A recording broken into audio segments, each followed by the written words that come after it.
This is Ag Matters PM from the Iowa Agribusiness Radio Network, brought to you by the Iowa Soybean Association.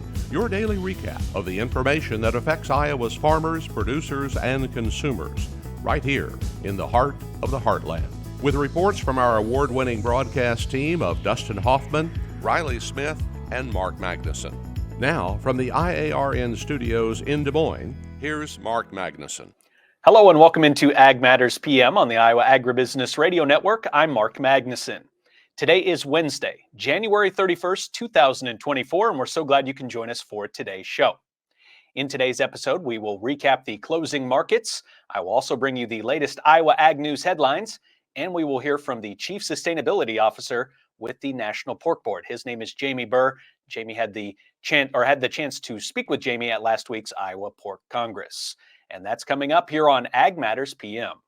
It's time now for the Ag Matters PM Closing Market Summary, your source for market analysis and settlement prices from the day's trade in Chicago, courtesy of the folks at agmarket.net.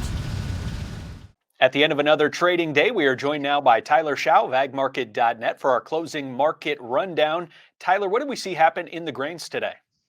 Actually ended the day on a somewhat positive note. It was pretty negative most of the day in corn and beans. Near about the noon hour, beans kind of came off their lows and actually closed positive here. You're going to see the May contract and the July contract up a nickel. Corn basically was being pushed down all day, and near the close we ended up getting back to at least unchanged, or if nothing else, down about a half cent.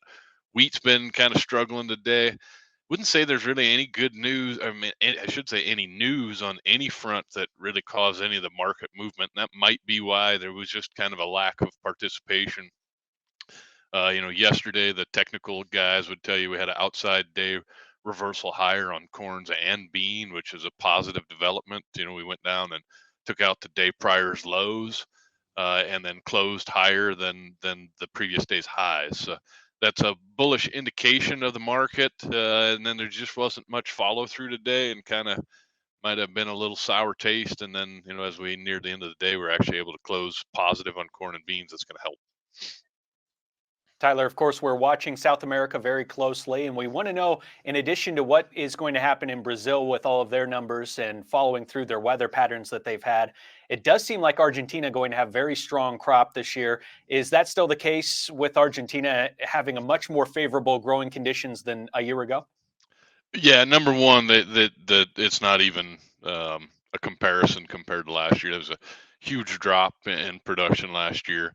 We're back to a normal crop, if not maybe a plus normal crop for Argentina. One of the things you could say caused some of yesterday's rally in soybeans is the fact that it has been dry in Argentina. Hot and dry is supposed to stick around for at least another week. There are some rain showers in the forecast a week out, and so some of that might be some premium building up on Argentine weather. I'm struggling getting on board with that, or thinking that that's a super bullish story. On the Brazil side, there's been all kinds of numbers thrown out there. A lot of different private analysts keep slashing their yield or their production estimates for Brazil. I saw a deal last week. A farmer group said it's far lower than what they're predicting, and then news just a couple days ago that an end user group says it's actually bigger. So we'll have to see. The next few months are going to continue to paint a better picture. What I can tell you is basis has fractured in Brazil. Soybeans are cheap in the cash market. The basis is very, very wide down there, and so it's just making it tougher for us to see a lot of export business out of the U.S. Let's switch over to the other side of the ag marketplace in the protein sector. We are here on Wednesday afternoon, just before we get the cattle inventory report today. And Tyler, I wanted to ask you, what do we expect to see in that report? Any surprises that we're expecting, or do you think the numbers will kind of be in line with some of those estimates we're seeing? Yeah, the analysts that were polled are expecting all cattle and calves on January 1 to be down 1.8% from last year. It's like 87.7 million head is the expectation. If that comes to fruition, that's the lowest inventory level since 1951. I got no reason to think that that's going to change.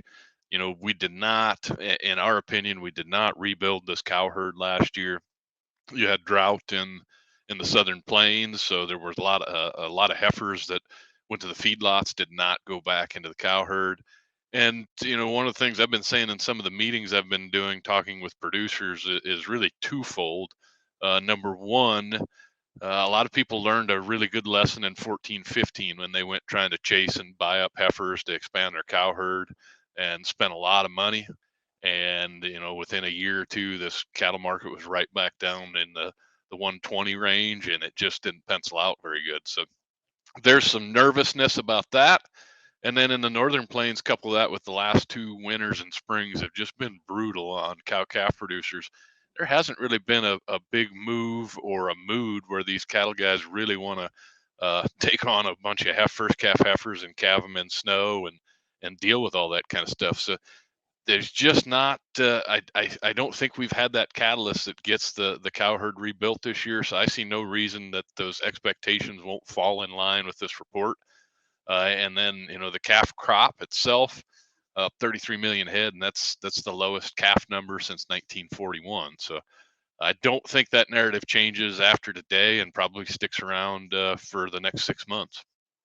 And we'll get that report coming up in just a few minutes here. Tyler, let's ask one more question for you before we wrap things up. What's happening with or I should say on the livestock side of the market with the hogs? Hogs have had a tremendous run over the last month, really since the start of January. They bottomed out at the bottom side of a channel that hogs have been trading in since February of last year, kind of a downward trending channel. At the beginning of the year, they hit the bottom of that channel, and within the last few days, they blew through it in the February contracts. There's been some more technical buying. It is up against the 200-day moving average in February. We'll have to see how it responds to that. But hog demand has been strong. I'm sure the cold snap a couple weeks ago slowed down production or slaughter, and so the market's trying to play catch up here and chase as many hogs as they can. That's kind of helped the cash market, and obviously that's helping the futures market as well. Tyler, thank you for the analysis and the recap today. What's the best way for our viewers to get in touch for more marketing information? Check us out on the internet, agmarket.net, and you can look up brokers from all around the country. A lot of great resources from the team at agmarket.net. Tyler Schau, our guest here today. Tyler, thank you so much for the time. Have a great rest of your week. You bet. Take care, Mark. Thank you to Tyler Schau of agmarket.net for our closing market summary. Let's turn now to the closing numbers, which you can find at any time on our market page on our website at iowaagnet.com. March corn is up a half cent at $4.48 1/4. March soybeans up 3 1/2 at $12.22 1/4. March soybean meal up $5.30 at $3.6830. March soybean oil up 2 cents at $46.02. Chicago wheat down 10 1/4 at $5.95 1/4. Minneapolis wheat down 7 1/2 at $6.92 1/4. Kansas City hard red wheat down 8 3/4 at $6.22 even. March oats up 5 1/2 at $3.82 1/2. On the Merc, February live cattle down 67 cents at $177.35. March feeder cattle down $1.17 at $240.15. February lean hogs up 50 cents at $76.35. February pork cutout down 70 cents at $88.05. And February Class 3 milk down 13 cents at $16.10. And that's our closing market coverage for today. It is time now to hear from our sponsor, the Iowa Soybean Association and the Soybean Checkoff. Up next, it is the Iowa Ag News headlines. Iowa Soybean Association is driven to deliver for Iowa's 40,000 soybean farmers. We're proud to provide objective agronomic research, a helping hand with soil and water stewardship, and timely industry news powered by the Soybean Checkoff. Learn more at iasoybeans.com. You are watching Ag Matters PM on the Iowa Agribusiness Radio Network, and it is time now for the Iowa Ag News headlines. Poet Ethanol and Summit Carbon Solutions announced a partnership connecting the world's largest biofuel producer with the world's largest carbon capture and storage project. The collaboration will capture the value of biogenic CO2 from the bioethanol production process. This partnership strategically expands the carbon opportunity across the Midwest by incorporating Poet's 12 Iowa facilities and 5 South Dakota facilities into the Summit project. Quote, as the world seeks low-carbon energy solutions, carbon capture ensures that ag-based biofuels will remain competitive for decades. That's Poet CEO Jeff Broin. Broin also believes this collaboration will unleash even more opportunities for ag and bioprocessing in the future. The U.S. soybean crush likely hit 6.185 million short tons in December 2023, or 296.1 million bushels. That is the most for any month in recorded history. Analysts surveyed ahead of the monthly USDA report noted that it would be the third straight month that the national soybean crush topped 200 million bushels, as the expanding U.S. soy processing industry has been crushing larger and larger numbers of beans to meet the rising demand for vegetable oil from biofuel makers. If that December estimate gets realized, it would be up from the 200.1 million bushels crushed in November and up 10% from the December 2022 crush of 187.4 million bushels. Successful Farming says that last month's estimated average daily crush rate of 6.649 million bushels would be down from a record daily pace of 6.669 million, which was set in November, which has one less day. Crush estimates range from 203.8 million to 207 million bushels. And at last week's Iowa Pork Congress, I had the chance to catch up with Jamie Burr. He is the Chief Sustainability Officer for the National Pork Board. Jamie is the first Chief Sustainability Officer with the NPB, and he says his job is to help farmers show the ways in which they farm sustainably by using proper farming practices that intend to improve the future of livestock production. And it's really about how do we take the programs that checkoff has invested in around sustainability, our We Care ethical principles, animal welfare, our communities, people, environment, food safety, and then public health.